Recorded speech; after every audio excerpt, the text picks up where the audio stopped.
종로의 밤거리는 늘 그렇듯 사람들로 붐볐습니다.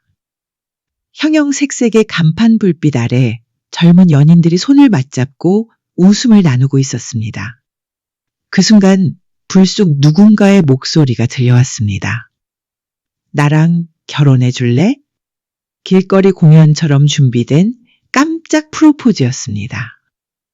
사람들은 박수를 쳤고 고개를 끄덕인 여자의 눈에는 눈물이 맺혀 있었습니다.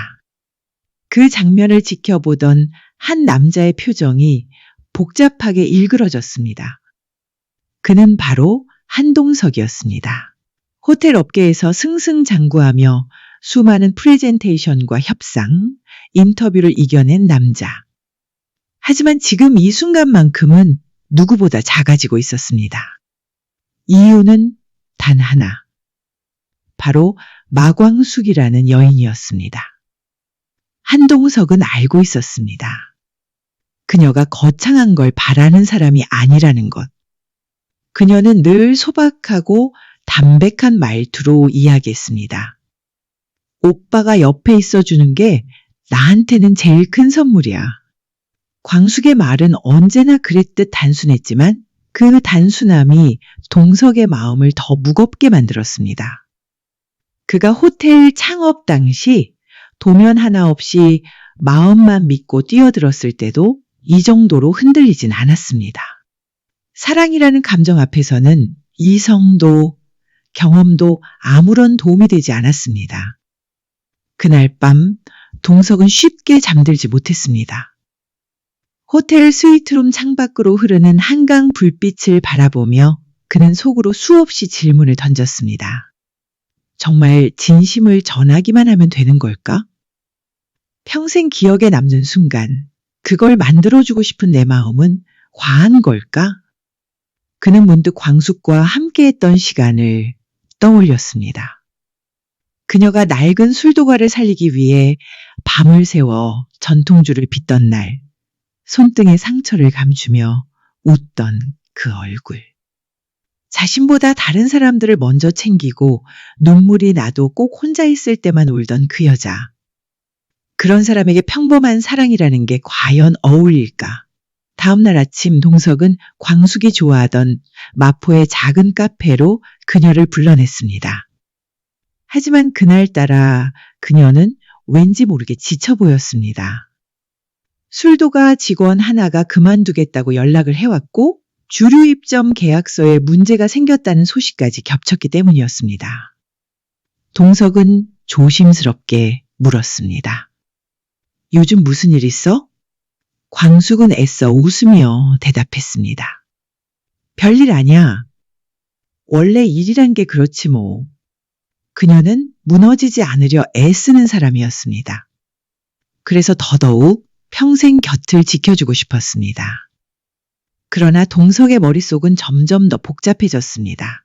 진심을 전한다는 것, 그것이 단지 말로만 이루어지는 것이 아니라면 도대체 무엇으로 해야 할까? 그날 저녁 그는 다시 종로 거리를 걸었습니다. 전날 보았던 프로포즈 현장은 이미 정리되고 없었지만 그곳에는 여전히 사람들의 웃음소리가 흘러나오고 있었습니다. 주변 가게의 조명들이 하나 둘 꺼지는 그 시간, 그는 스스로에게 물었습니다. 내가 정말 그녀에게 해주고 싶은 건 뭘까? 그때 그의 시선이 한 가게 유리창에 멈췄습니다. 사라지는 것을 기록해드립니다. 라는 간판이 붙어있는 작은 사진관이었습니다. 오래된 흑백 사진들 사이로 흐릿하게 웃고 있는 커플의 모습이 보였습니다. 동석은 문득 무언가 떠오른 듯 가게 문을 열었습니다. 며칠 후 마광숙은 집 앞에 도착한 택배 상자를 발견했습니다. 발신인은 없었고 상자 안에는 작은 나무 상자와 함께 한 장의 편지가 들어 있었습니다. 나의 술도가 나의 별빛 마광숙에게. 상자 속에는 광숙과 동석이 함께 찍은 처음이자 마지막 흑백 사진이 들어 있었습니다. 사진 속의 두 사람은 옅은 미소를 머금고 한옥 처마 밑에서 함께 서 있었습니다. 편지에는 이렇게 적혀 있었습니다. 사람들은 시간이 지나면 다 잊힌다고 하지만 난 당신과 함께한 하루하루가 점점 선명해졌습니다. 사랑합니다. 언제나 당신 옆에 있고 싶습니다. 그날 저녁 동석은 술도가의 작은 마당에서 광숙을 기다리고 있었습니다. 전통 초롱에 불을 밝혀놓고 그녀가 늘 좋아하던 차를 준비해 두었습니다. 광숙은 그 자리에 도착해 조용히 앉았습니다. 그녀는 그 어떤 말보다도 눈으로 먼저 그의 진심을 읽었습니다. 이런 이벤트 안 해도 된다고 했잖아. 알아?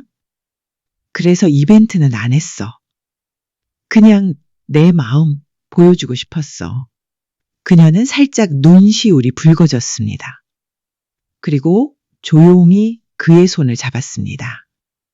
말없이 오래도록 그렇게. 그날 이후 광숙은 사람들에게 이렇게 말했습니다. 누가 뭐래도 내 인생 최고의 프로포즈였어. 한동석은 특별한 것을 준비하지 않았습니다.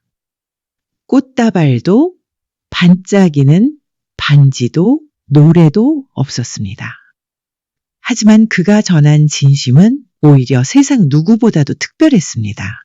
그녀가 가장 사랑하는 공간에서 그녀가 가장 좋아하는 방식으로 그녀의 진심을 가장 잘 아는 사람이 그녀에게 진심으로 다가왔기 때문이었습니다. 그들의 사랑은 그렇게 조용하지만 깊게 하나의 결심으로 이어졌습니다. 이제 남은 건 두 사람이 함께 걷게 될 길. 며칠 후 한동석은 다시 종로거리를 걷고 있었습니다.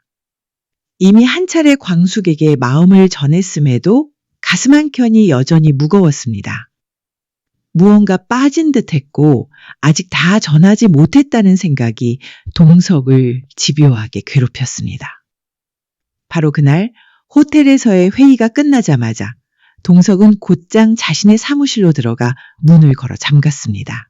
손에는 방금 전 인쇄해온 감동적인 프로포즈 베스트라는 제목의 자료가 들려 있었습니다. 유명 연예인의 헬리콥터 프로포즈, 세계 유일의 레스토랑 통째로 빌리기, 해외 유람선에서의 비밀 파티, 드론 300대를 띄워 하늘에 문장을 새기는 이벤트까지 자료 속 사례들은 그를 더 압박할 뿐이었습니다. 이게 진짜 사랑이야? 혼잣말처럼 내뱉은 그 말은 회의실 벽에 걸린 거울 속 자신의 눈을 바라보며 되묻는 자문이었습니다. 광숙은 그런 걸 바라는 사람이 아니었습니다. 그 누구보다 진심을 아는 여자. 하지만 그렇기에 오히려 더 부담스러웠습니다. 말뿐인 고백이 아니라 그녀의 마음에 평생 남을 어떤 진짜 행동을 보여주고 싶었던 것입니다. 그날 밤 동석은 오천수를 불러냈습니다. 술도가 뒷마당, 광숙이 자리를 비운 틈이었습니다. 한기가 내려앉은 공기 속에서 동석은 뜬금없는 말을 꺼냈습니다. 천수야, 너는 형 같은 사람이 프로포즈 준비하면 어울리지 않다고 생각하냐? 오천수는 잠시 그를 바라보다가 말없이 잔을 들이켰습니다. 그리고 한마디 했습니다. 형, 솔직히 말할게. 형은 멋있게 하려고 하지 마. 그냥 있는 그대로 형이면 돼. 그게 문제야. 난 내 있는 그대로가 너무 평범해서.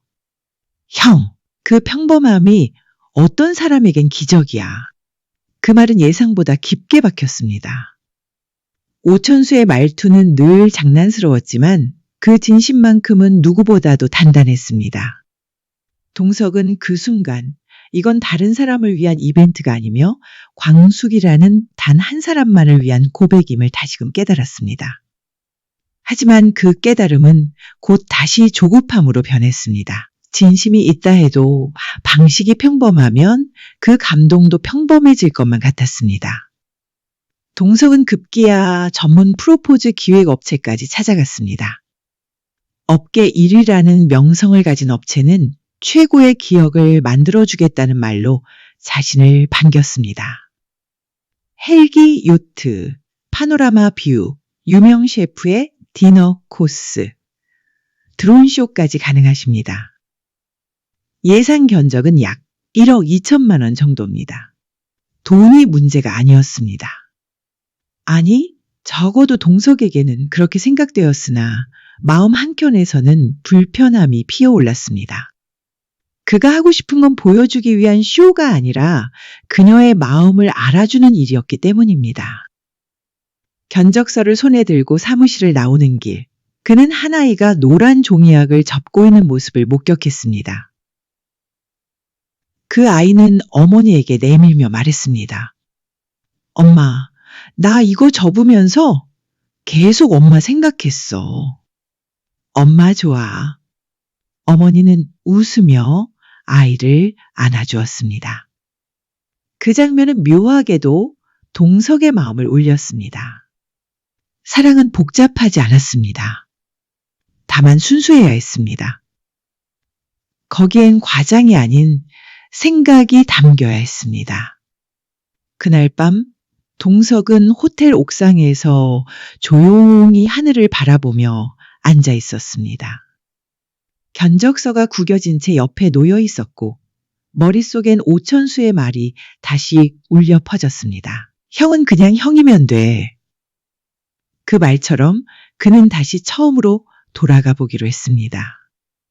그녀가 무엇을 좋아했는지, 어떤 말에 웃었는지, 어떤 날에 눈물이 고였는지, 이 모든 기억들을 바탕으로 그는 한 가지를 결심했습니다.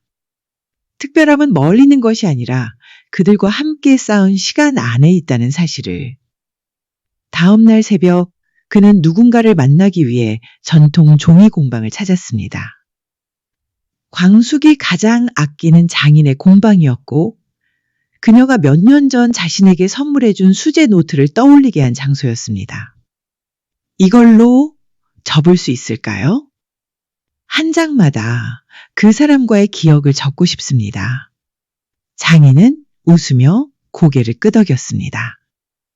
며칠 뒤 그는 100장의 수제 종이를 받아들고 호텔 회의실 한켠에 조용히 앉았습니다. 매 장마다 한 줄씩 써내려갔습니다. 너와 술도가 마루에 앉아 마셨던 막걸리 맛을 기억해. 처음 웃던 그 눈가 주름이 아직도 내 마음을 간지럽혀. 너는 항상 나보다 주변 사람을 먼저 챙겼지. 그래서 더 사랑하게 됐어. 그렇게 100개의 기억을 100장의 종이에 담아냈습니다. 그리고 그 모든 종이를 작은 항아리 속에 차곡차곡 담아 봉인했습니다. 항아리에는 광숙의 이름 대신 작게 우리의 시간이라고 새겨 넣었습니다. 마침내 그는 진심을 담은 고백의 형태를 완성했습니다. 이 항아리는 단 하나뿐이었고 단 한 사람만을 위한 것이었습니다. 그리고 그 안에는 그 어떤 이벤트보다도 무거운 그러나 가장 따뜻한 진심이 담겨 있었습니다. 그날 밤 그는 조용히 광숙의 방 앞에 그 항아리를 두었습니다.